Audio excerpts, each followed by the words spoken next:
저는 그렇게 생각해요. 뭐 최근에 조국 씨가 이제 뭐 사퇴 어저께 했지만은 그 핵심적 배경을 우리가 이제 항상 잊지 말아야 된다. 저는 그렇게 보거든요. 예, 예. 그게 뭐냐면은 그 좌익들 같은 경우는 이제 기본적인 저들의 어떤 그 목표나 방향이 장기 집권 아닙니까? 예, 예. 장기 집권을 실현하는데 사실은 이제 그 정상적으로 선거를 통해서 장기 집권은 어렵거든요. 왜냐하면은 좌익들은 무능하죠. 무능하기 때문에 국가 경제든 모든 사회 전반적 부분에 대해서 절대적으로 국민 다수 지지를 얻을 수가 없어요. 예, 예. 사실은 우리가 이제 돌이켜 보면 지난 이 좌익 정권 이 탄생 배경도 결국 탄핵이 없었으면 과연 가능했을까?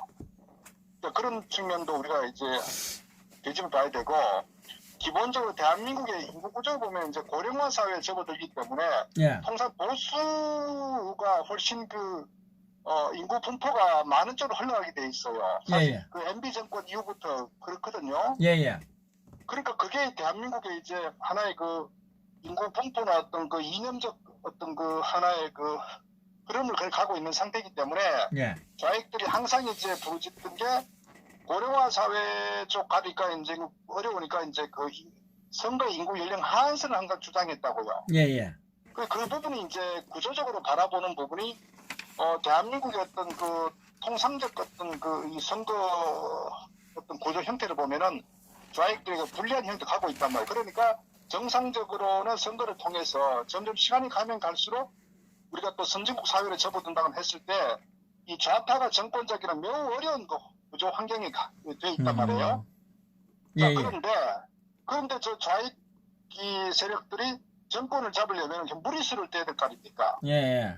그러니까 그것이 바로 이 공수처와 연계되거든요. 그러니까 이 검찰 개혁이라는 것도 하나의 그 어떻게 보면 허울 좋은 핑계다 저는 이렇게 보는 거예요. 그러니까 검찰 개혁이라는 명분을 내세워 가지고 현 검찰의 어떤 그 힘을 분산시켜 가지고 예. 소위 그들이 이제 검경 수사권 조정이라는 그것과 공수처랑 이렇게 같이 연동해서 검찰 개혁이라는 하나의 그 메시지를 던지는 거거든요.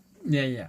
그 현재 검찰이 어쨌거나 이 뭐 검찰의 기소 독점권이나 또 수사하는 이런 여러 가지 부분이 있는데 이걸 정치적으로 이용하기 때문에 저들의 뜻에 맞지 않기 때문에 직접적으로 자기 통제하에서 이 검찰 소위 그 수사권을 예. 행사하고자 하는 게 핵심적 부분이라고요. 그걸 방법론을 해체가지고. 그래서 검찰이 가지고 있는 이 권한의 기소 독점권을 뭐 경찰에도 상당 부분 이제 그 뭐 조정해서 경찰도 주도록 한다거나 해가지고 이제 검찰의 힘을 빼고 또 한편으로 핵심적으로는 지금 최근에 나온 얘기가 뭐 일반 국민들에게는 우리가 포트라인에 뭐 쓰는 그걸 뭐 없앤다거나 예. 또는 뭐 야간 수사하는 부분도 없앤다. 어떤 일반 국민들 보면 상당히 매력적이고 공감을 하죠. 그러나 예. 그것은 핵심은 정치 사건에 대한 부분의 어떤 그 수사 부분이거든요. 예. 이면에 숨겨진 것은 일반 사건이 아니고 예.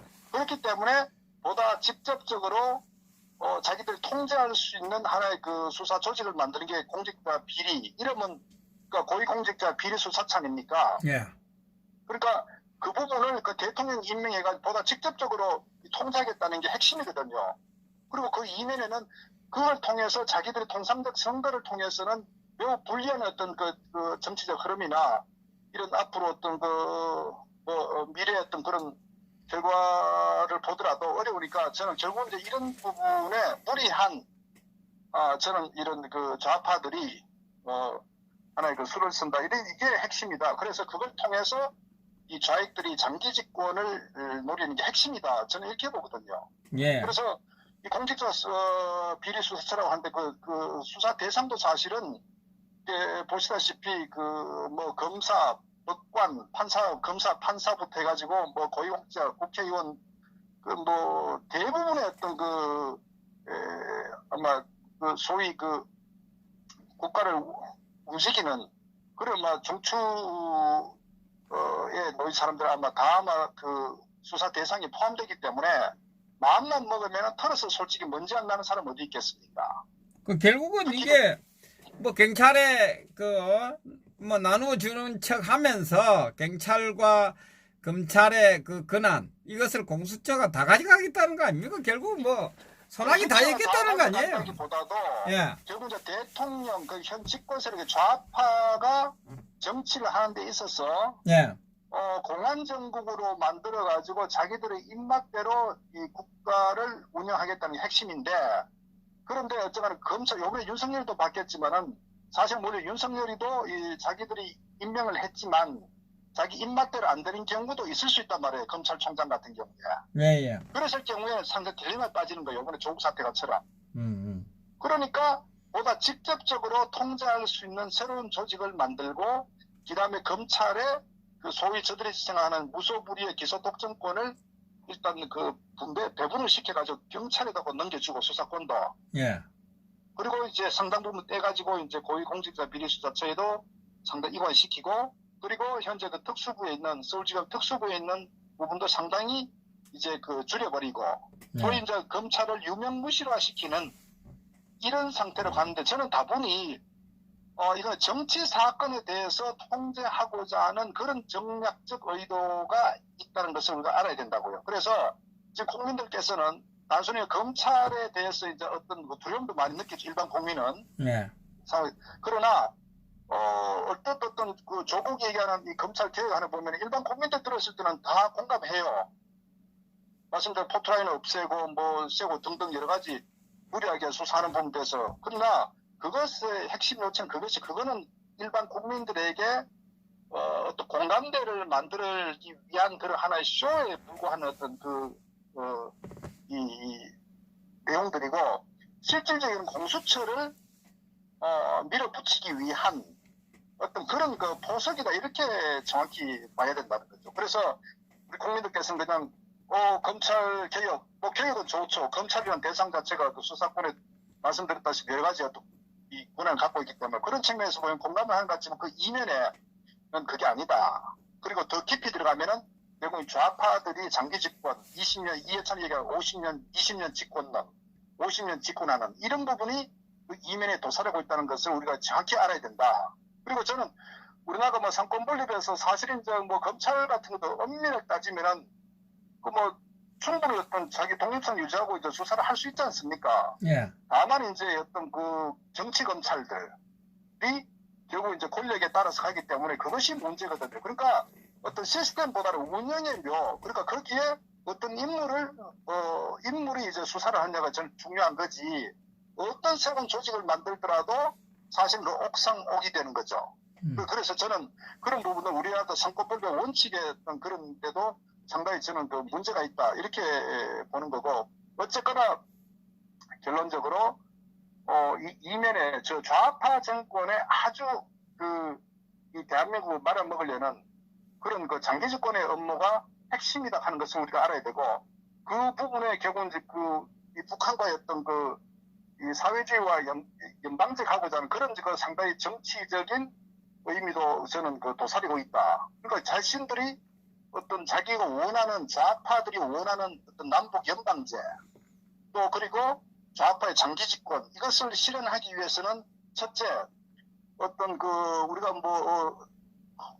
입법기관도 있지만 그걸 통제를 해서 공안 정국화시키고 선거사범으로 만들어가지고 전부 다 기소를 시킨다거나 이래가지고 언론의 장화를 몰린다거나 모든 어떤 소위 사회 국가를 움직이고자 하는 그런 세력들을 저는 공안 정국화 시켜가지고 자기들의 입맛대로 만들고자 하는, 이것이 결국은 이 현재 이 표면상에 드러난 것은 검찰 개혁이고, 그 이면에 공수처를 밀어붙이고자 하는 정치적 의도가 숨어 있고, 그 궁극적인 것은 대한민국의 사회주의와 좌파의 장기 집권, 이것이 핵심이다. 이것을 우리가 좀 잊지 말아야 된다. 그걸 제가 말씀드립니다. 예. 결국은 이게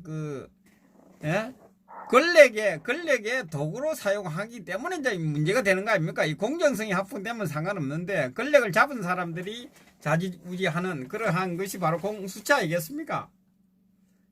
그게 제일 문제 아닙니까? 그러니까 제가 말씀드린 정상적 헌법 운영을 하면 전혀 문제가 없지요. 예. 그러니까 어떤 불순한 의도를 가지고 그것을 무리하게 밀어붙이기 위해서 자기들의 새로운 조직, 자기들의 보다 직접적 어떤 권력의 영향권에 들어가는 그 조직을 만드는 게 공수처 아닙니까? 그리고 말씀드렸다시피 경찰에다가도 이제 이관시키는데 사실 이제 경찰 같은 경우 왜냐하면 이미 통제권 들어있거든. 민감용시 같은 경우도 경찰청장이지만 예. 그런데 경찰이 인구가 10만이 넘어요, 조직이. 그러니까 군 조직 다음에 가장 거대한 이 공권력 조직이 경찰이거든요. 예. 이 경찰 조직도 상당히 비대고 경찰은 철저하게 보시면 민감용이 같은 경우도 청와대에 완전히 뭐 통제를 받죠. 그 민정수석하고 같이 연결되잖아요. 예.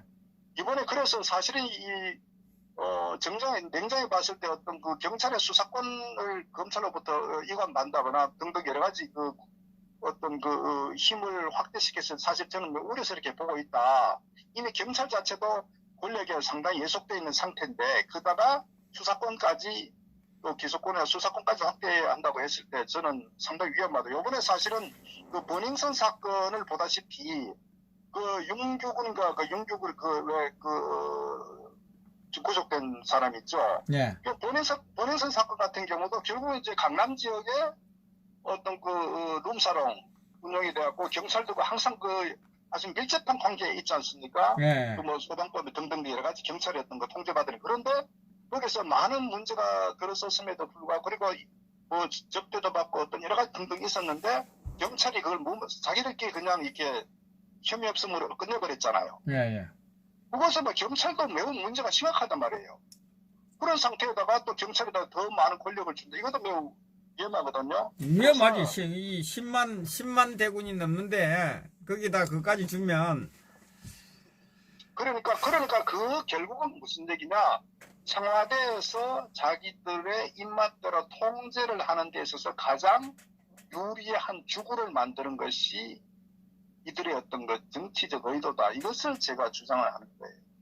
그래서 뭐 원론적으로 돌아가면은 어쨌거나 우리나라 뭐 입법사법 행정 모든 그 이 체계 자체가 저는 뭐 나쁘지 않다고 보고 어떻거나 운영의 묘고 얼마나 권력이 중립에 서고 또 거기에 어떤 그 책임을 담당하고 있는 사람이 국가를 위해서 국민을 위해서 어떤 자기 어떤 역할을 하느냐가 중요한 거지 권력에 줄을 서고 결국은 자신들의 어떤 그 임무를 소홀히 하는 이것이 문제고 또 한편으로는 이 청와대 권력 쪽에서는 그것을 자기의 정치 도구화로 쓰고자 하는 이런 불순한 의도 이것이 문제거든요. 예. 근데 뭐 지금은 더 노골적으로 어쨌거나 이제 그 정치적 의도가 있다는 것이 저는 결국 이 검찰 개혁의 어떤 그 이면에 숨겨진 핵심적인 어떤 그 배경이다. 그리고 그것은 반드시 어떤 그 경찰 조직 경찰의 어떤 수사권 확대와 이 공수처의 어떤 그런 그 이 권력 기관 이것이 그 핵심적 요체다는 것을 우리가 알아야 되기 때문에 결국은 저는 이 공수처는 철저하게 못하도록 국민들이 좀 경각심을 가져야 된다. 제가 이거 주장하는 겁니다. 네. 결국은 이제 뭐 검찰 개혁이고 공수처고 모든 것이 장기 집권 네, 맞춰져 있다 초점이. 그럼요. 예, 핵심은 장기 집권이다. 좌파 장기 집권 플러스 사회주의 연방제를 가기 위한 뭐라고 해야 되나 그걸 좀 이게 그 분위기를 공안정국으로 가기 위한 하나의 도구로 쓴다는 것을 좀 명심해야 된다는 것을 우리가 알아야 됩니다. 예.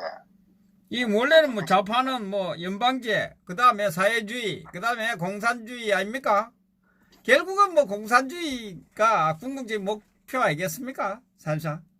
그러니까 이 노선에서 뭐 이념적으로 우리가 좌우된 상태에서 특히 대한민국 같은 경우는 사실은 그 여느 어떤 선진국과 전혀 다르게 북한이라는 어떤 그 공산주의가 존재하는 상황에서 대한민국도 상당부 많이 이제 사회주의화 돼가고 있고 이념적으로 굉장히 사실은 이제 어느 정도가 아니라 굉장히 어떤 그 사회주의가 됐죠. 교육 뭐 종교적 교육부터 등등 사회 전반적으로. 네. 거기에 이제 정치 세력들이 거기다가 이제 완전히 뭐 기름을 붓듯이 했었고 결국 그것은 자기들의 정치 권력을 지속하기 위해서 또 국민들을 그렇게 이제 이용해 왔었고 어쨌거나 이제 남북의 어떤 이 북한의 이 공산주의가 엄연히 존재하는 이 상황에서 대한민국은 더 급속도로 좌경화돼 가고 있었고 이미 좌경화되었다. 이제 이것이 현실이기 때문에 네. 저는 이런 부분에 있어서 상당히 좀 위험하게 보고 있고, 그러니까 우리 국민들이 좀 정말 대단히 좀 정신을 차려야 된다.